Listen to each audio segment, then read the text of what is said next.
and then start the. Okay. Okay, guys, welcome to another session of Roundabout. This time we have a baby junior with us. It's Prerna. Yeah, you can make jokes about us having the same name. Haha, we've heard it all. Anyway, she's here to talk about um, the more human part of the literary experience, that is fandoms. You know, when you read a book and you can't get enough of it, so you decide to make a community around it. So she's going to talk about it now. Over to you, dude. Yeah. Hi guys, I'm going to be talking about fandoms. Just give me a second. The screen share thing is loading.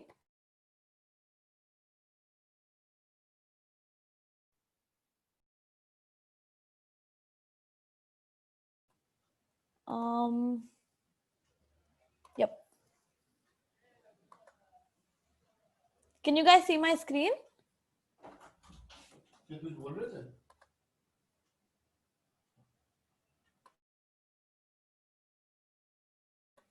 Can you guys see my screen? Hello? Yeah, we can see your screen. Okay. Okay, so I'm going to be talking about fandoms and about how fandom culture has evolved throughout the years and what it has become now, and what a big part the internet has played to that, and how powerful a fandom is in terms of affecting the actual product that comes out of the creator's mind and into books and TV shows and etc.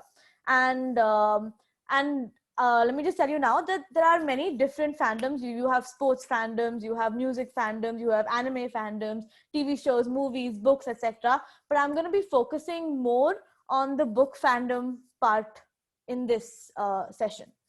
So let's start off with what is a fandom. Originally, the word fan has derived from the word fanatic, which means somebody who's crazy obsessed about a particular show or a book originally.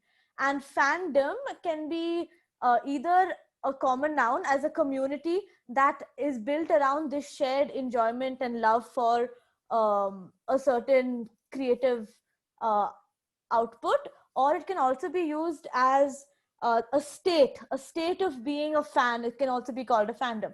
Fan cultures are examples of participatory cultures, which are basically cultures in which you, as a consumer, you don't just read the thing that's been put out. You also put out your own point of view and your own stories, and this comes out in fandoms as fan fiction, fan arts, fan videos, etc. So Henry Jenkins, who's a social media scholar, came out with the fan theory, which had 5 salient points. And basically he said that stereotypical fan behavior includes certain points, which includes buying official merchandise, analyzing the text in depth, discussing theories with other fans, creating your own content, etc. So Jenkins established 5 levels of fan activity, which are a particular mode of reception, which means the fans watch with a mixture of emotional proximity and critical distance. And then you have particular interpretive practices in which they try to relate what's going on in the specific movie or book to their own lives and make it relatable. And then you have a base for consumer activism, where fans speak back to the networks and the producers and give their feedback and make it a two-way street instead of just consuming the product that's being put out. And then you have cultural production and practices in which the fandom generates its own genres and develops alternative universes and different ships and, if so, what then type things. And then you have alternative social communities where fandoms offers not so much as an escape from reality rather than a completely different reality or an alternative reality. Henry Jenkins, actually, fun fact, saw the entire fandom thing as a completely crazy thing. He didn't think, he never spoke about it in a positive view. He always spoke about it as a crazy, obsessed, mental illness type of view. So all of his work is seen in that way. So how did the craze originally begin? It did not begin with Tumblr and Instagram. It began actually in the 15th century when newspapers came about, but popularly, the first thing that we saw as fandom was this thing in the mid 19th century called Lithomania, or the Lith fever. there was this composer called Franz Liszt who used to make really beautiful melodies, and women became extremely obsessed with his work. One second. Yeah. Women became completely obsessed with his work, and they, along with throwing flowers and stuff onto the stage, they also started throwing their underwear. And doctors at that time actually considered this a mental illness. And now in pop culture, lithomania is actually seen as an obsession or a need to listen to music all the time, and it's become a more common thing now. um, Okay, so now we're going to start from where the fandom actually began making a difference in what the creator put out. So, the power of the fandom. The first power of the fandom came with Sherlock Holmes. So, this was seen in 1893 with the novels of Sherlock Holmes. Sir Arthur Conan Doyle actually, as he wrote the books, began to hate the character of Sherlock Holmes. And this made him kill Holmes off in the final problem book. And the fans got so pissed off that 20,000 of them canceled their subscription to The Strand, which was the magazine that was publishing Sherlock Holmes at the time. And they actually went into mourning. They wore black for 7 days straight. They wrote obituaries in the newspaper, and it became like a whole thing. And because of this pressure, the author actually resurrected Holmes in the following books. This was the first time the fandom actually did something participatory, as in made a difference in what the fandom on what the creator was putting out, rather than just getting the information. Modern, is somebody unmuted? Can you please mute yourself? Okay. So the modern fan culture actually started with Star Trek, which was a sci-fi TV show. Now this fan culture was the first most powerful community that communicated with each other. They wrote letters to each other. There were newspaper columns about it. The first what then became Comic-Con or other conventions was first Worldcon. The first Worldcon was held because of Star Trek. And again, here when Star Trek was cancelled after its second season, again the fandom broke into like rebellion, and they had a campaign and stuff to save the show. And it was the first time in history, and I think the only time in history, that a show was actually done after its decision to be cancelled. Now, where do we fit into all this? So with the birth of social media and millennials or Gen Z, came a new wave of fandom culture. And the first fandom that all of us remember, most of us remember at least, is the Wizarding World of Harry Potter. And the books were put out, and the fandom grew along with the internet. So it started becoming more widespread and more easily available, and there were more age groups and more ethnicities that were taking part in this particular fandom. And this was also the first fandom to become the crazy fanatic fandom, and they started getting aggressive about what they liked and disliked. A modern example of that is the hatred towards Cursed Child, which became verbally violent via social media, but also physically violent, where people actually started getting really aggressive towards the creators of the play. And then along with this, as social media grew, there were websites such as Pottermore, through which you could actually participate in the wizarding world. And there were quizzes and discussions that were held. You could get sorted into the house. You could find your wand. You could get your Patronus. And this all made it very interesting for the fans. So now we're going to talk about, that was just a little bit about the history of fandom, so you understand how it's grown from. And now we talk about, in modern terms, types of fandoms. Now, as I mentioned before, there are various different types of fandom, but I'm going to just restrict my talk to a few of them, mainly the book fandom. But here I've mentioned 5 of the most relevant fandoms today in and over the internet. So you have the book fandom, which mainly has fictional books. So you have your Harry Potter, your Hunger Games, your Divergent, Percy Jackson, Mortal Instruments, John Green books, and stuff like that. And then you have your movie fandoms, which can be broadly differentiated into two categories. You have the extensions of the book fandoms that have been brought into the movie franchise, such as whatever, Harry Potter, Hunger Games, most of them, if we're being honest, and some original movie franchises, like Star Wars, for example.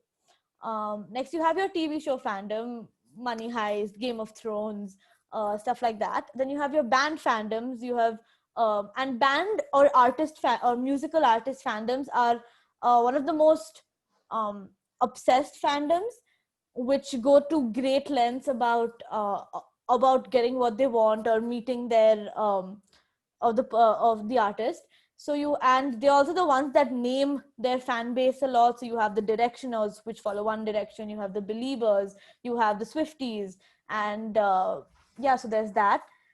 And then you have the anime fandom, which is the Japanese animations, which is also a very big fandom, but I'm not going to be talking about that right now.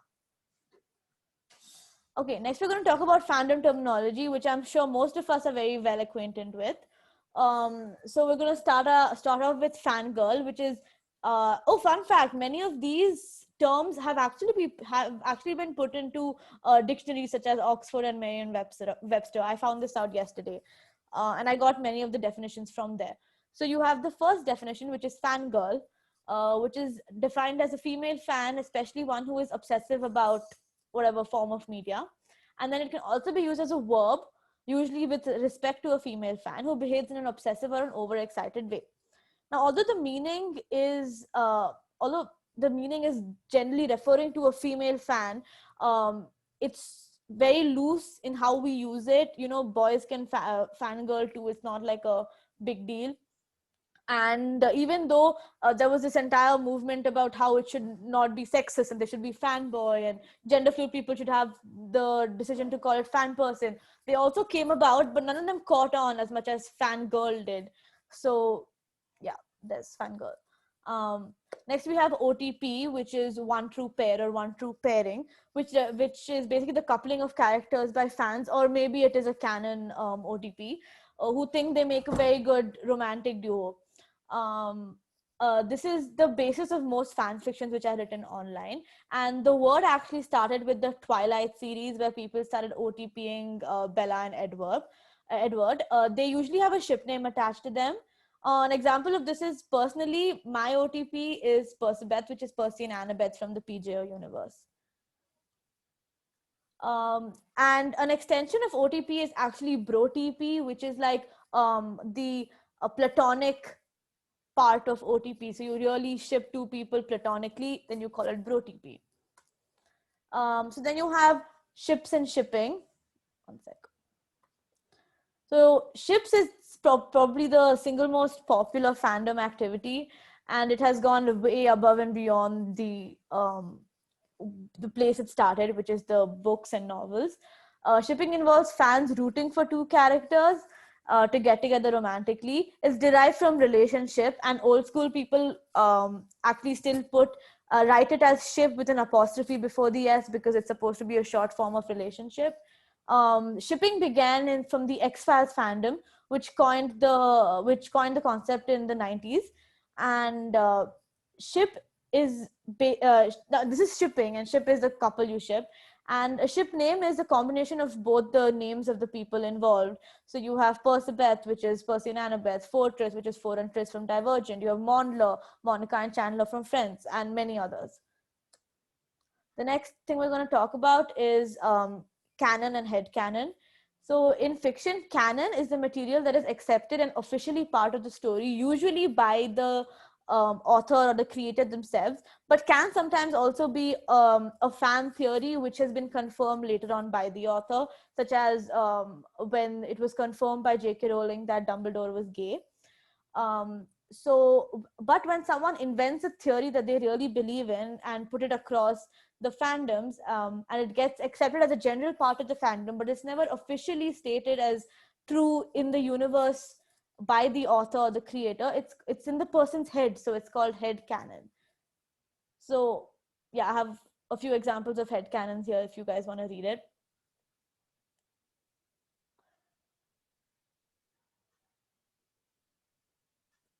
Okay, next we're going to be talking about fan fiction, which is where fandoms get really interesting because this is a big business, and like if you read a fan fiction and you think that, oh, this is just something people wrote in their pastime, yes, it may be true, but it's also true that people actually make money out of writing fan fiction. Um, so fan fiction is basically fictional text that's written by the fans, um, based off of characters and plots from the actual universe that they are, fictional universe that they're taking inspiration from. And in many people think that it's illegal to write it because of copyright issues and such, but it's actually not. It has been like stated that it's not illegal to write fan fiction, and fan fiction itself has many genres, which I'm not going to get into because it gets really weird. So we're just going to stick to the normal definition of fan fiction and what it does. And um and all and like many times fan fiction actually proves as a base for closure to fans, because sometimes the fans aren't happy with the ending, or they have many questions of what happened to this character, what happened to that character. And fan fiction proves as a very great form where people get closure. They read a fan fiction, they're like, yeah, that's actually possible, and then you just take that as what actually happens later on. So commonly you have spin-offs and alternate universes about ships that didn't actually happen in the universe. That's really common. Some of the most common, and I actually researched this, some of the most common fan fiction is written about Draco and Hermione, or Dumbledore and Grindelwald. Okay, next is Fan Archive, which is basically a platform where you can read fan fiction. So you have, now these fan archives are actually are built for profit and are ad based. So you put your story out and you're also getting money. Um, so the most important archive sites today are fanfiction.net or ff.net, AO3, which is Archive of Our Own, which is the biggest fan archive that there is on the internet, and it is completely fan owned and fan based. Then you have Wattpad and Tumblr. Although Tumblr is not only for fan fiction, you also have fan videos and fan art that pops up on Tumblr a lot. Okay, the next thing we're going to be talking about is fan art. Now, artwork created by fans based off the characters of the series is called fan art. And this is most common for, not for TV shows, because we know what the people look like. I mean, they do make fan art of characters of TV shows and movies, although those are based off actual people and how actual people look. But originally, fan art was of novels and series of novels in which there were no pictures of the characters that were in the book. So the artists imagine it on their own, and it's based off of description in the book, obviously, but there's also a lot of your own imaginative property that's going into this. And many a times fan art that's done by these artists are taken up by the authors and are given the status of official art of the books.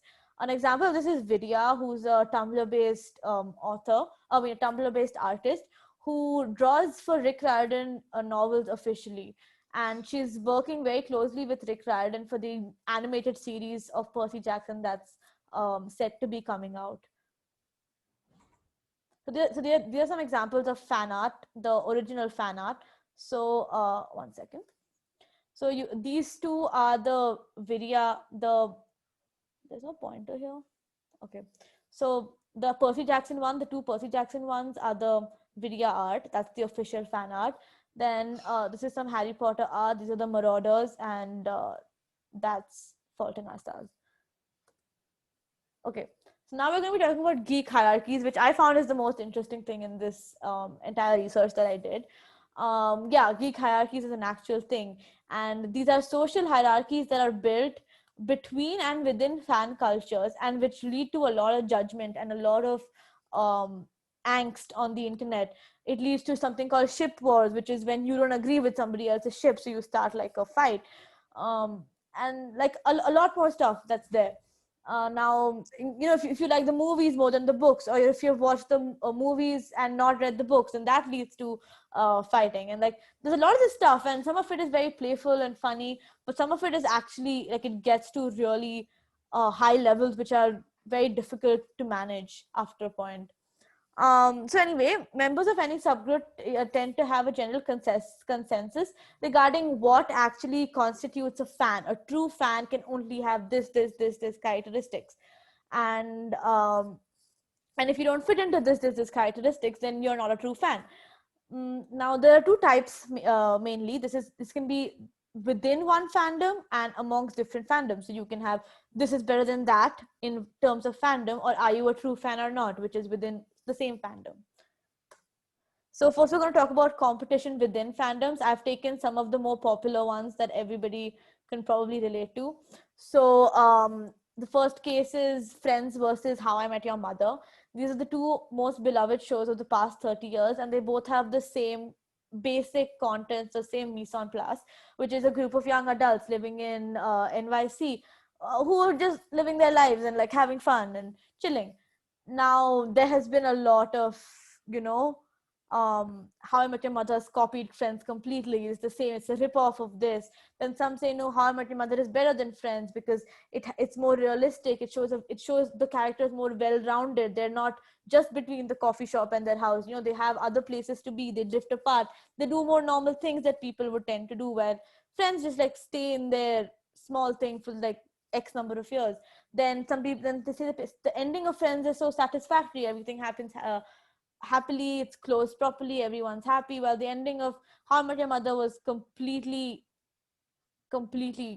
trash.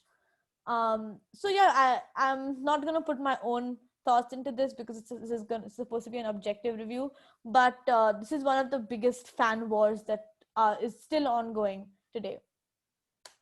The second one is Hunger Games versus Maze Runner and Divergent.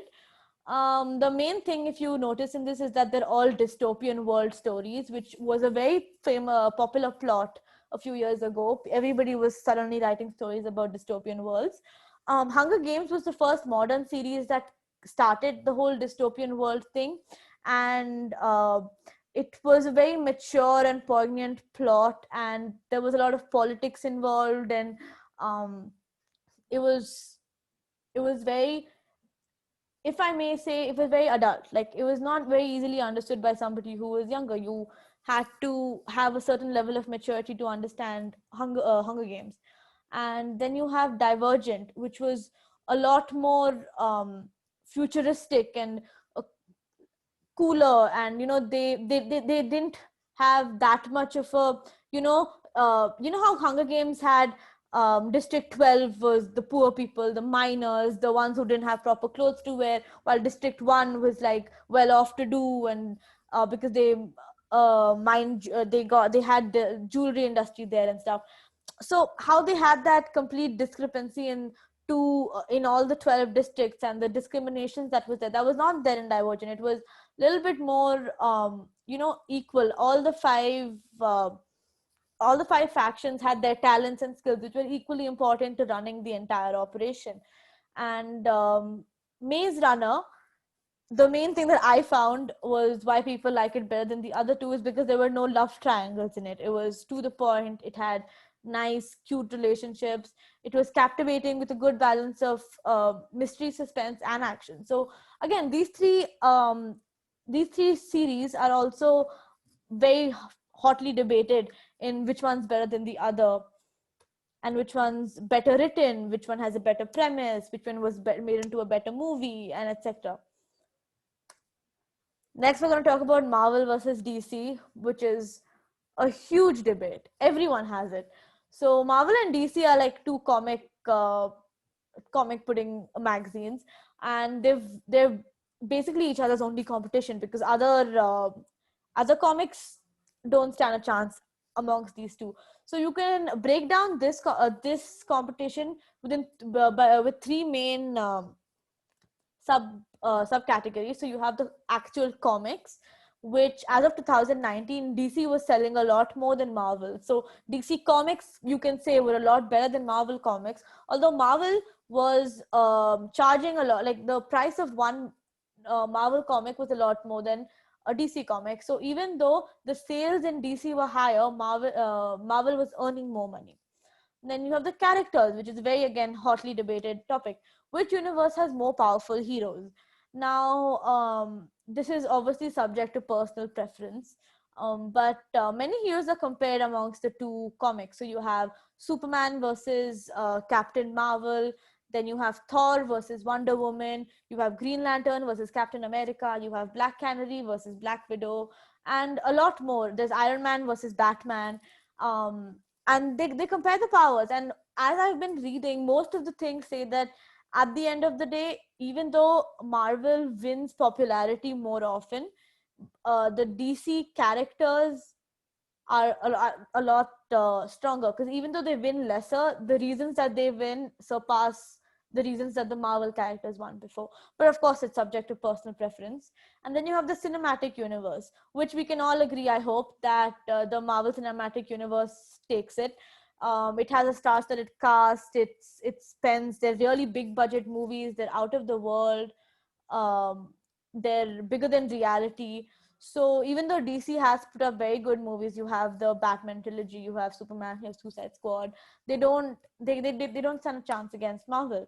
Now I haven't written it down here, but you also have TV shows, and in general, the DC TV shows actually tend to do better than Marvel TV shows, because what Marvel does is it has a lot of interconnections between movies and TV shows. So unless you watch everything in one particular order, you are bound to lose some inside joke or some reference if you just skip one of the movies and watch the next one. Everything has a flow, while DC is more you know compartmentalized, so that you can watch one series without having watched another, and be completely involved in it. You're not going to miss random references. So usually they say the TV shows of DC are better. Okay, now we're going to talk about one sec, what happened? Okay, competition within fandoms. I just want you guys to read this picture that I've put here. Okay, so Harry Potter has one of the biggest fan bases in the entire world. They're called Potterheads, and they're one of the most protective of their fandom. Like, you have to come under this category to be called a true Harry Potter fan. So some of the categories for judgment are: do you have an account at Pottermore? If you do, what house have you been sorted? And originally, I'm talking 10 years ago, when Pottermore started and when people read the books, they always, they had a thing that, okay, Gryffindor is a lot better than Hufflepuff. If you're a Hufflepuff, you're like kind of a, happy-go-lucky kind of person. Or if you're in Gryffindor, you're great and courageous and stuff like that. But very happy to say that throughout the years, this has changed. All the houses are good. All the houses are important. So that discrepancy is actually not there anymore. But I just thought it would be interesting to put it. Then you have favorite book of the series. Which book do you like? Which character did you like? If you liked Umbridge, you can go to hell. Things like that. Then you have movies or books. Did you just read them? Did you just read the books? Did you just watch the movies? If you just watch the movies, you're not a true fan. Could you find which dialogues were taken directly from the book and which were added in the movie when you watched it? If you couldn't, you're not a true fan. Could you see the differences in the facial appearance of the characters? Did you notice that Hermione's hair was perfect instead of frizzy and she did not have buck teeth? If you didn't, you're not a true fan. And like a lot more stuff like that about what exactly constitutes a true fan and what doesn't. So we have, okay, so then we have the second fandom, which is the Pokemon fandom. Now, this is actually, interestingly, one of the most active and most diverse fandoms that there are. I took it because of that reason. Everyone at some point has watched Pokemon, and everybody knows the basic Pokemon like Pikachu and Charmander and Charizard. The ones that everyone knows and everyone sees about. But and because of this reason, because it's such a well-known topic, the Pokemon fandom is very protective about how well do you know Pokemon. Because if you just know the three basic, if you just know Pikachu, Charmander, and Squirtle, you're not a true fan. That doesn't constitute a true fan. Do you know the more latest ones? Have you watched all the Pokemon movies? Do you collect the cards?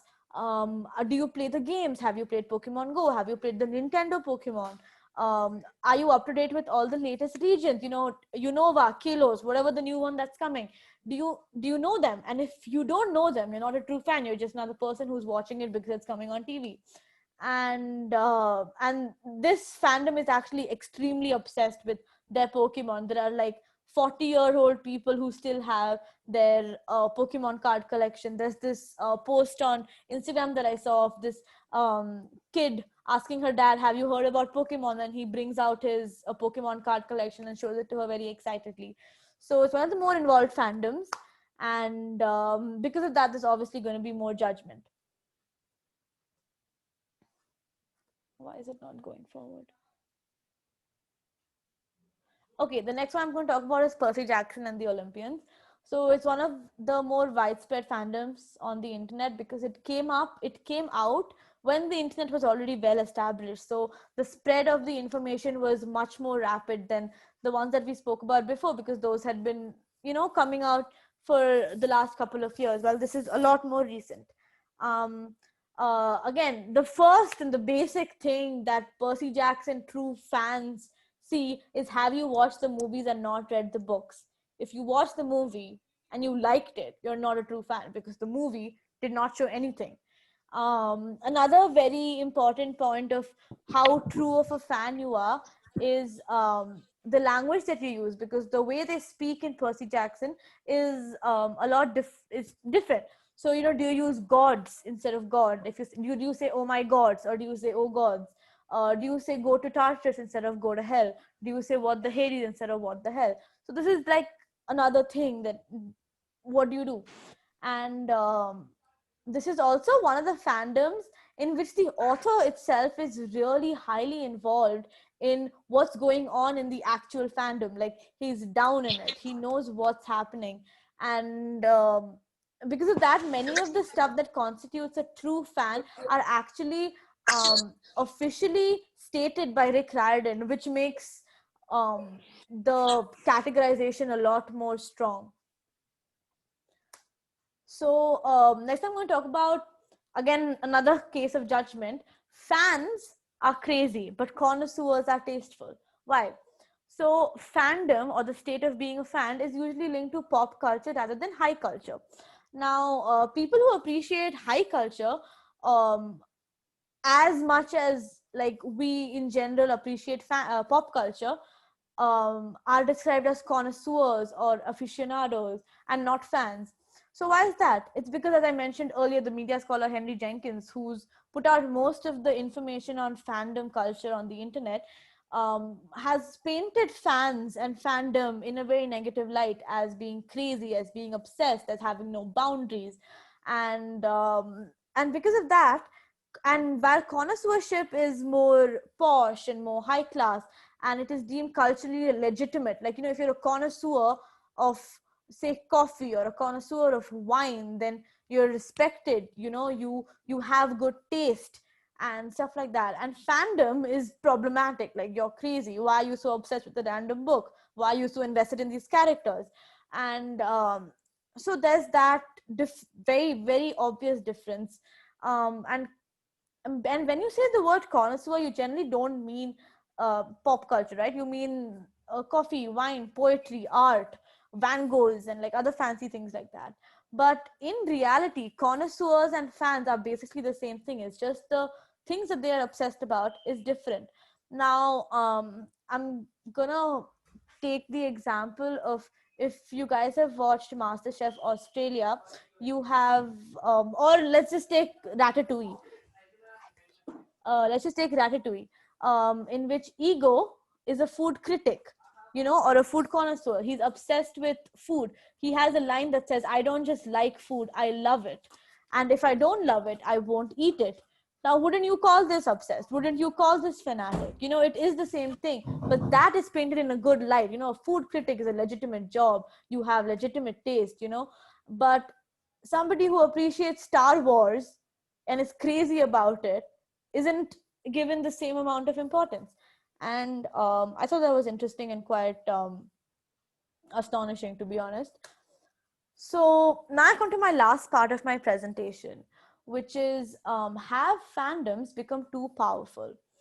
Now, since the internet has come, it's become very easy for fans to express their views, and because there's more platforms for you to talk about what you like and what you dislike, things are going to get aggressive. Everyone is more aggressive on word or on written rather than actually, right? So fandoms go crazy and act really entitled, which they aren't. Like, who are you to tell the author, like, who are you to tell the author what to do and stuff like that, right? Now, obviously, at the end of the day, okay, yeah, so at the end of the day, putting out um, products such as books or TV shows is as much as putting out, a new soap bar or a new TV on the market. And you need your consumers' feedback to make it a successful product. And the same thing happens over here, but fans are the consumers over here. And sometimes their obsession or their opinions can save a show or save a movie. They can change the plot of a thing, like how fans were really really upset with the plot that was the romance between Rachel and Joey, and which is why the creator stopped it, because fans weren't happy with it. So there is that aspect, but at the end of the day, there is only so much, because there's a lot that goes into the production of these forms of media also. So we need to keep that in mind when we put our views across. So it was very nicely encapsulated by the ending of Rick and Morty, and in which they said, half the season you deserve, all the season we could handle, which shows that the fans have been waiting for season 4 for an extremely long time, but there is only so much that the producers can do. Now, power of the fandom is extremely powerful. And it has led to many great things. The Friends reunion, the Spice Girls reunion, the remake of season 8 of Game of Thrones, the change in the animation, in the movie animation of Sonic the Hedgehog, in which he first looked like a creep and then looked cute again. But sometimes it's too much for the creators, and the fans don't respect that. Now, is that much power too much power? Now, fandom culture has grown powerful in the sense that obviously we are the consumers, and our happiness is what actually drives the success of whatever's being put out. But as customers, we do have this responsibility to respect and know what our boundaries are as a fan. We can only ask for so much, because there is only so much that can be given. And so obviously, with great responsibility comes great power. With great power comes great responsibility. I'm sorry. um, Thank you. Before I end it and ask for your questions and opinions, I just want to share 2 small videos with you, if that's okay.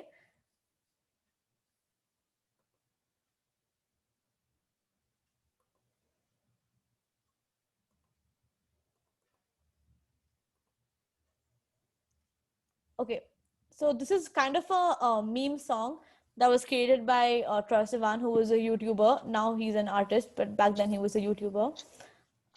Just let me know if you can hear it, please.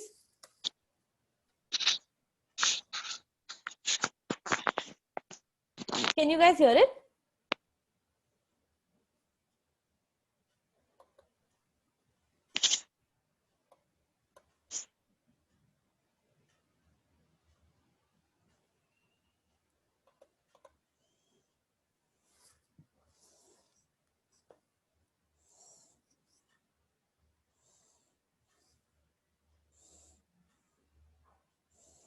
Hello.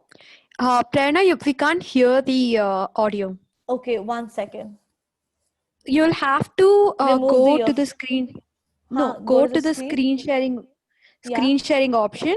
Yeah. All right, 1 minute. I'm going to make you the host again. Okay. Go to the screen sharing option and click on share computer audio. 1 second.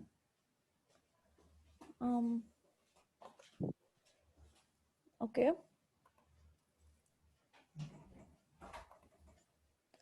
Did you find that option? No, where is it?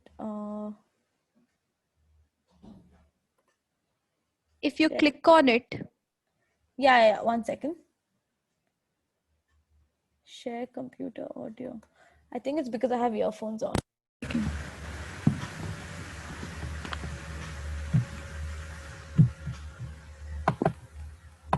It's on the bottom of it. When you click on share screen, there'll be a pop-up that comes up, right? Yeah.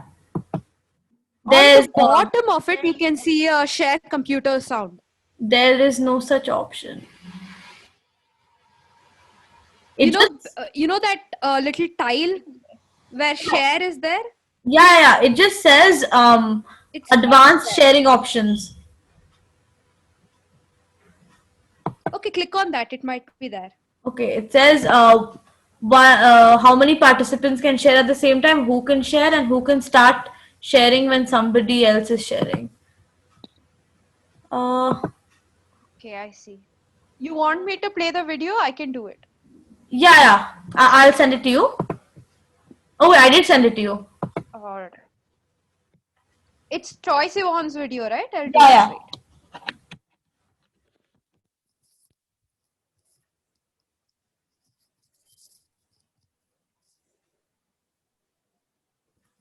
Okay. Can you see my screen? Yep. All right then.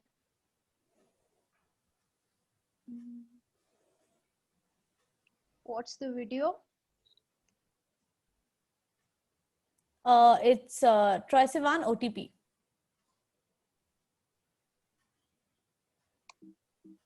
What happened to my...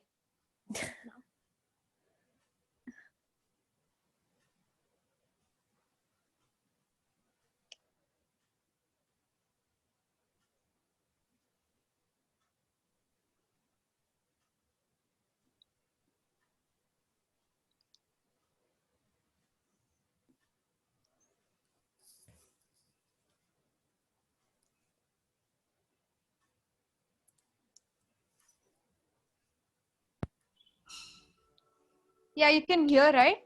Yeah. Thank you. Okay. No worries.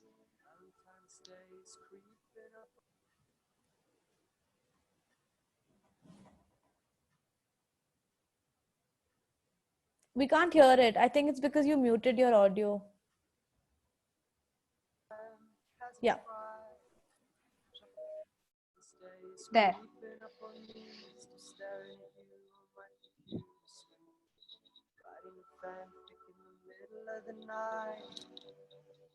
So bring us closer, right?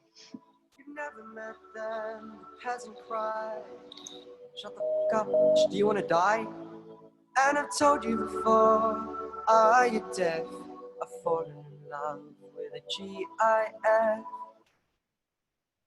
OTP, we're my OTP, baby. You and me, we'd be so sexy. Oh, OTP, we're my OTP, baby. You and me, we'd be so sexy. Oh, Bieber fever, One Direction infection, whatever floats your boat. What's your addiction? You Tumblr, you make it so much worse. You make me feel the feels right where it hurts. I love you always, I love you forever. I love you as much as I love Nutella. Almost. OTP, we're my OTP, baby. You and me, we'd be so sexy. Oh, OTP, we're my OTP, baby. And me, sexy. Oh, TP, we're my own TP, baby. And me, be so sexy, oh. OTP, we're my OTP, baby. TP, baby. OTP, OTP, sexy, oh. No, literally, the only thing that's stopping us from getting married is the fact that we haven't met yet. Hey guys, what's up? It's Troye Sivan. I hope you guys like that.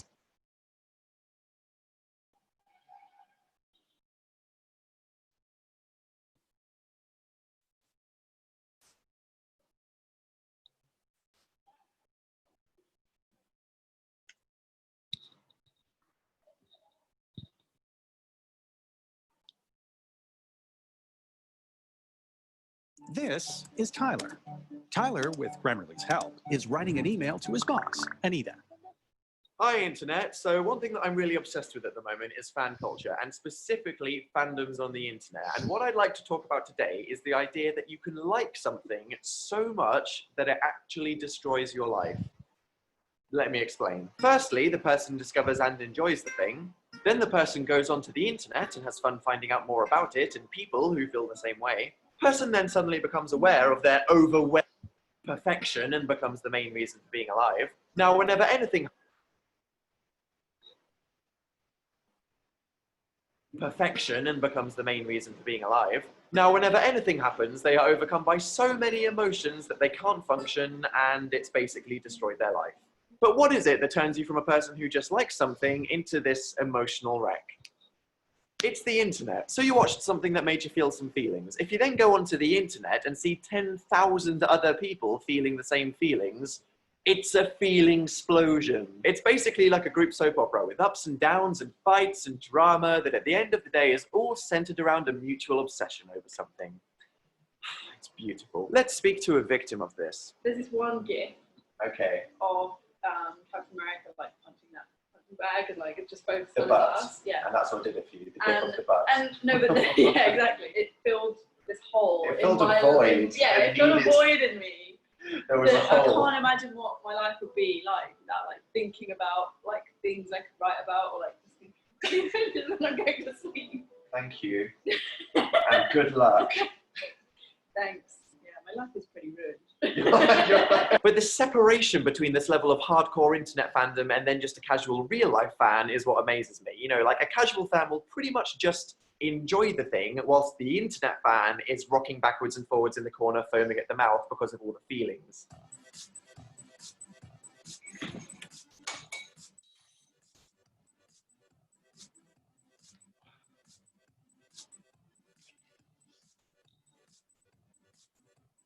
Basically, fandoms are like drugs. You just need that little bit to get you hooked, and then a tiny bit more here and there when BAM! Suddenly your life is a train wreck. There should seriously be fandom rehab. I can see it now. Oh hey, what are you in for? My dad tried to take down my Doctor Who shrine because he thought that the candles were a fire hazard.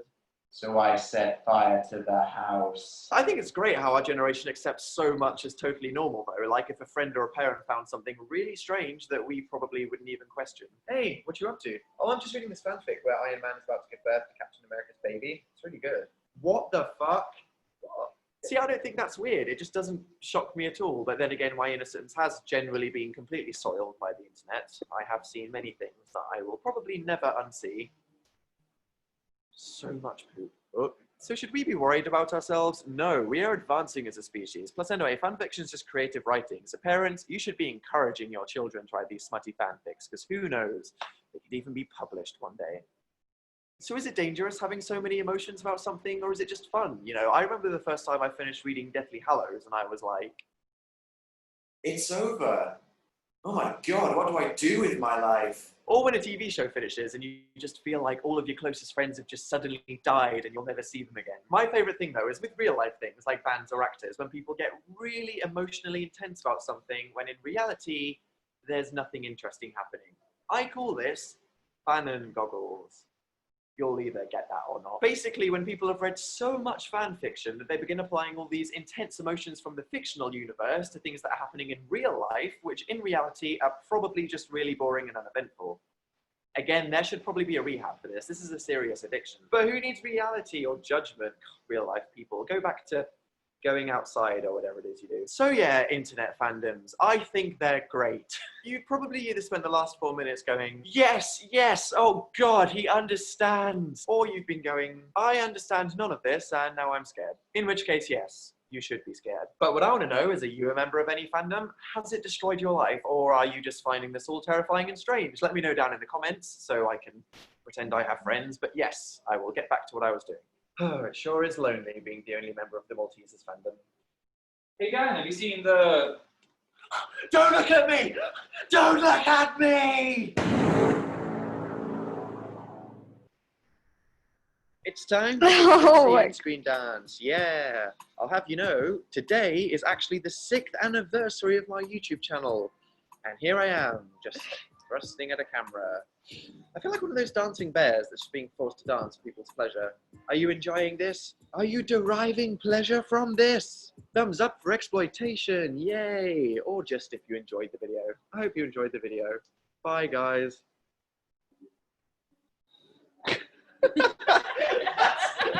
That one face just sums up this entire video. Just. What is Okay, thanks for playing it for me. So yeah, that's the end of my talk today. I just want to conclude by saying, yeah, fandoms are pretty crazy. They can go to extreme limits. And while I was doing my research in the morning, I found very disturbing things that I didn't want to share in this public platform. So I kept that to myself. But at the end of the day, fandoms are necessary and fandoms are important, and they play a very important role in the entire supply demand chain of media content such as books and TV shows and whatnot. And so, you know, even though they can be crazy, I think it's at the end of the day a very positive addition that's happened with the age of the internet. And I'm glad that it's not seen as a mental disease anymore as it was in the 19th century. So yeah, thank you guys for listening to me. And if you have any questions, please put it up in the chat box. You can turn on your mic and ask her questions too, or if you have anything to share, any thoughts, any experiences, please be free to, talk as well.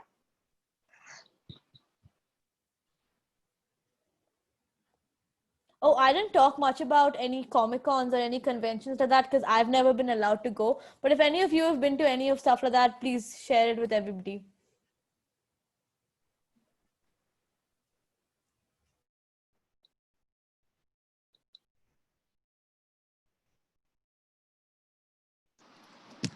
Hey Prerna, this is Chitra. I really liked your session. I didn't expect it to be this researched, and man, it was great. One thing I wanted to talk about is how fandoms are now starting to separate the art from the artist. Like, take for example, the J.K. Harry Rowling. Potter, J.K. Rowling. She's made a lot of comments that don't really fit that well with the books and with the audience. And so now, even though we accept Harry Potter as like a great book series and we learn from the characters, we're trying to separate it from J.K. Rowling. And it's great, like fandoms aren't that crazed as they were, I'm feeling. Yeah, historically, that is what happened with a lot of art as well. You take, for example, Charlie Chaplin. He's a very well-known actor, arguably one of the best actors we've known. And a lot of people will agree, critics and casual viewers alike, that he's a great actor. But you need to separate his prowess in his art versus his personal life, which is, he was a very fucked up man. Can I swear here? No, I can't. Sorry. You're the host, you can do anything. Yeah, so he did a lot of, downright misogynistic things. He cheated on his wives. He was a, wife beater of sorts and all of that. Even Pablo Picasso, while he modernized, art, and it was one of the driving forces for Cubism, undoubtedly one of the greatest minds who walked amongst us. We need to learn to separate the art from the artist, right? And that is one thing that you can see in fandoms today, and that's a wonderful thing, not taking the artist's word as gospel. I have to add into that, Prerna. So where do we draw the line? So what if an artist is a rapist? So do we say that we don't appreciate the art also anymore? Where do we draw the line? Yeah, I think this is the thing. Go on, Prerna, you were saying? Yeah, I was saying, as you and Chitra said, you gotta learn how to separate the art and the artist, because what they put out isn't necessarily a reflection of who they are or what they are, and conversely who they are isn't necessarily a reflection of what they put out. There's Picasso, there's J.K. Rowling, there's also Michael Jackson, who apparently was a pedophile. But does that mean that we don't listen to Michael Jackson songs and that he isn't the king of pop and that his music is all trash and going down? No, it doesn't, right? Because he was a wonderful singer and he was a wonderful artist, and we need to we don't need to do anything, but we do appreciate that part of him while still talking about and bringing up the issues that he had as a person and the bad things and the unnecessary things that he did.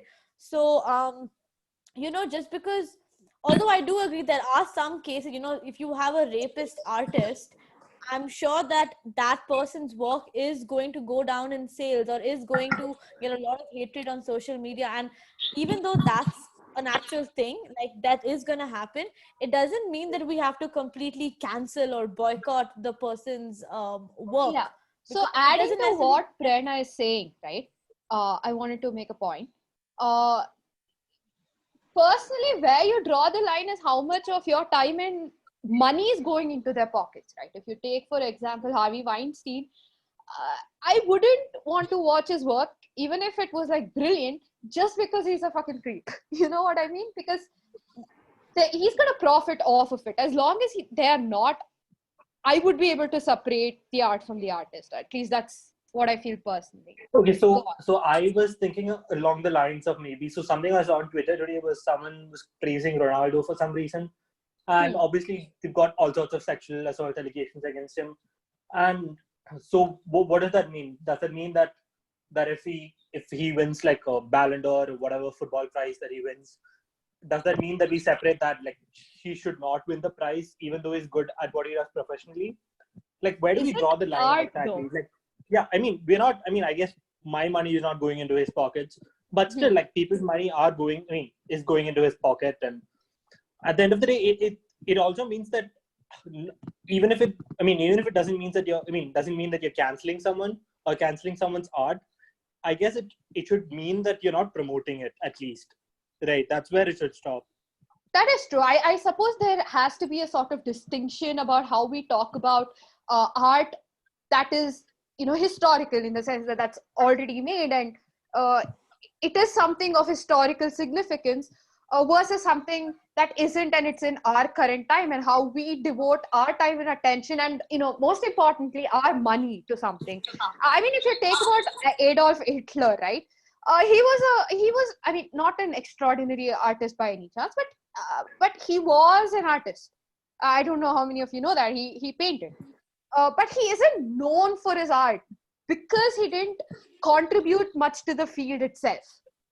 So it becomes, it takes on a sort of academic value.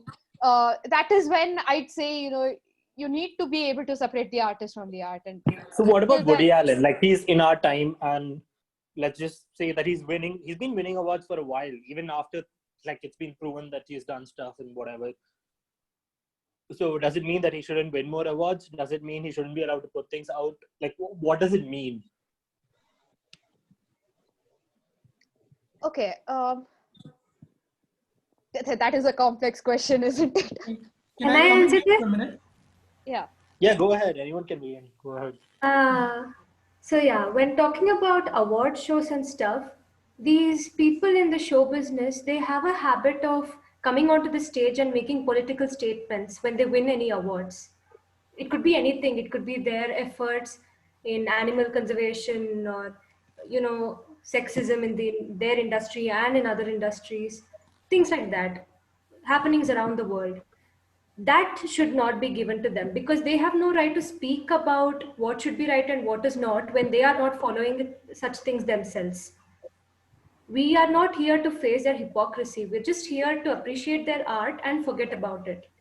So that's where the limit has to be set when it comes to them winning awards and such. They can take home those awards. Nobody is stopping them, but they don't have the right to tell us about the real world when what they are doing is create fictional ones. I think that was very well said. I mean, even going a little beyond just telling us about the world, as Lena pointed the example of Harvey Weinstein, perhaps the question is, is there wrongdoing involved in the process of creating an art piece itself? If there is, then definitely that's not something we should be encouraging. But if the wrongdoing isn't directly involved in the creation of the art, then I don't see why the art cannot be appreciated, and even if that means we're paying for it, we'll pay for it. But there shouldn't be wrongdoing involved in the creation of it. In Harvey Weinstein's case, we do know that at least some of those who suffered abuse at his hands would have played a part or have played a part in the final outcome of his work. So at least for me, that would be the line as such. Is the art itself a direct result of such? Yeah, I think that's a fair point, Anand, because if you think about it, in a movie, there are going to be multiple people who are involved in it. Like, the actions of one person shouldn't be the reason why the entire thing is just categorized as trash and whatever it is. Yeah. Like, I have an example where I think last year or the year before that, there's this Naveen Richard sketch comedy sort of show like The Office, and one of the actors in it he had like all sorts of allegations against him, and Hotstar took the entire thing off their website and all that, and it was kind of weird because all the other actors were I mean, they played like a huge part in it, and they invested a lot of time in it, and it was not fair to the rest of them that it was taken off, I guess. Yeah, I agree. But then again, I believe, it comes down to how much an individual can tolerate from an artist. When you talk about J.K. Rowling, yeah, she's a turf, but like for, someone, for, majority folk, it's bad. It's something that makes you want to never buy, Harry Potter merchandise again because she'll profit off of it. But, there's also the fact that some people are just okay with it. So, canceling someone is a more like a nuanced topic than separating the art from the artist. You know what I mean? Yeah, that's fair. Yeah. All right, next topic. Maybe I think we spend way too much time on canceling artists for a fandom conversation. Yeah, then Prerna, anything to say? No, does anybody have anything else to say? Because I think we're done otherwise. Come on, I mean, we don't want mute people here. Come on, say something, go ahead, whatever it is. Yeah, There's maybe nothing wrong with it. juniors. Yeah, for sure. Anything that comes to your Otherwise, I'm mind. going to read your names off this list. I have something to say. Oh my God, you're ragging us. Yeah, Sriram sir will rag you guys. Okay, that's Anand, okay. Not interaction. Too much interaction. Anand sir. Hey, we'll Guys, have to this cut is this out something- before we upload, yeah. Anand, Guys, please based on edit. something Prerna said, I have something to say. It was about TV shows, Marvel versus DC. Why DC is better? I'm someone who is a huge fan of all comic book, movie, and TV show adaptations, and I have watched a lot of them, including TV shows. And I know the reasons why DC succeeded in something that Marvel didn't. The reason is Marvel TV shows were primarily Netflix based. That is, Netflix produced it along with Marvel. So what happened was when Marvel came under Disney, Disney already had plans of making a website like Disney Plus, a streaming service for themselves. So obviously, like they did with Sony and Spider-Man and that whole fiasco, they were in a huge, may I say, egoistic point of view to just somehow take what Netflix has of Marvels. So they wanted to, stop Netflix from making more Marvel shows so that these now Marvel could make shows and movies about those characters. In fact, one of those Marvel shows is Daredevil, and when it aired on Netflix, it was the third most viewed TV show, apart from TV shows like Stranger Things, which was on first place, and 13 Reasons Why, which was on second place. So a hugely popular show like that to get cancelled suddenly, it was all just like a ploy from Disney. It was all like just a wicked villainous plot from them. And why DC succeeded is because these Marvel shows like Daredevil and Jessica Jones, they're all 18 plus. They have gruesome scenes and like gruesome scenes. Like I remember one of the scenes in Daredevil was the villain from the show bashing a guy's head between the car door and the bonnet of the car. And they actually showed that scene. And that was like really horrible. And those type of things don't happen on DC shows. The more popular ones are like Arrow and The Flash, Supergirl, and stuff like that. They're very family friendly, very family friendly. In fact, there was like the cultural phenomenon of Vampire Diaries and the originals, and vampire and werewolf stories which appeal to teenagers. It just carried on. It just got transferred from vampires and werewolves to superheroes. That's what happened with DC. And obviously things like the time at which these TV shows were coming on television channels, that also mattered a lot. So basically DC put a lot more effort into visualizing these things, while Disney and Marvel were more obsessed with like their own business and how they could easily make money off of it, instead of appreciating creativity or something like that. So that's what went wrong between those two. It wasn't anything else. I think that's a very good point. Although the research that I did, like for my work, is based off of, like, I specifically took information that was based off of people who have watched both things. So in that respect, if you still see the things are coming out as DC better in certain things than Marvel and Marvel better in certain things, it's not applicable. Although I do agree that Disney is like super profit based, and everything that they do is like trying to poach, or like even when they like try to poach it from Netflix and stuff. And even if you see like the cast of Marvel shows and Marvel movies, or the amount of capital that actually goes into making it, it's very obvious that their end goal is, as Rakshita said, to make a profit, which in actuality is the end goal of most media outlet things. Because I mean, why would you spend 10 crores on a film if you're going to get only 1 crore out of it, right?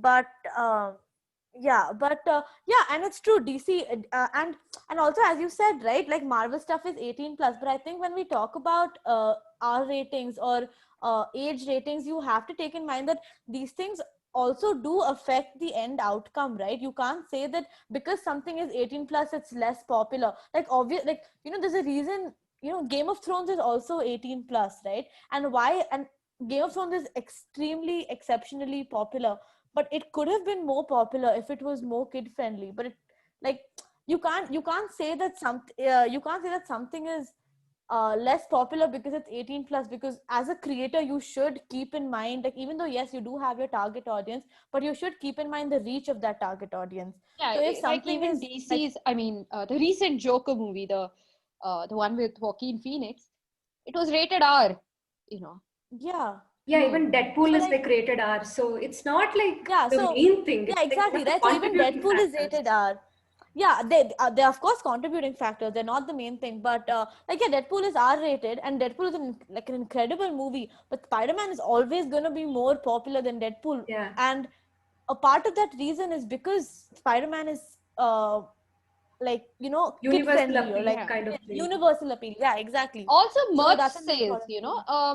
When you have like a kid-friendly, your target audience being kids, there's a lot of opportunity for you to sell more merchandise, like toys and lunch boxes, posters. No adult is going to buy a plushie of Deadpool.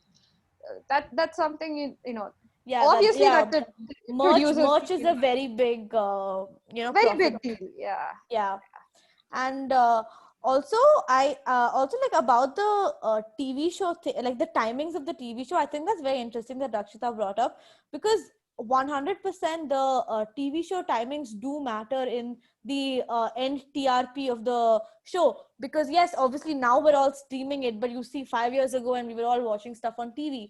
So in that aspect, there's actually something called the golden hours, which is from 7 to 10 in the night, which is the time that most people would sit and watch shows with their family. So you have shows like Modern Family or Friends or How I Met Your Mother, things that, you know, people can watch together and like have a laugh at. And also these are like low concentration shows that, you know, you can do other things and also watch it, and you can still understand and keep track of it. So DC shows usually come at that time, like 7 to 10, which obviously makes a huge difference in how many people watch it, because if you put it in that golden hour, they're obviously going to watch it more often. And with, like, you know, in contrast, if you put a show at 12 in the night where, you know, people are sleeping maybe and they're not watching the show, then that show is not going to become as popular. Yeah, but So I think these days, you know, I think that's obsolete, given how most of the population seems to have moved on from cable networks to streaming services. sites, So yeah. Anyway, guys, I think we should conclude the meeting with this. Thanks for everyone who could make it to the meet today. It means a lot. Please do keep coming for the further sessions. And if you guys have anything you'd like to talk about, you don't have to hesitate. Text anybody or text on the like the literature club group. If you guys have any friends who are interested in talking, but you know they aren't part of the literature club as such, tell them that they can still come and talk, and they can join the meets. They can watch the they can attend the meetings, no problems. And yeah, that is what I wanted to say. Also, Prerna, very good job, very well researched. It brought an opportunity to open discussion for a variety of things. So yeah, thank you so much for taking your time. With this, I want to conclude. Yeah, thanks guys. See you guys next week. I think Shruti is presenting next week. So come join us next week as well. Yeah. Bye.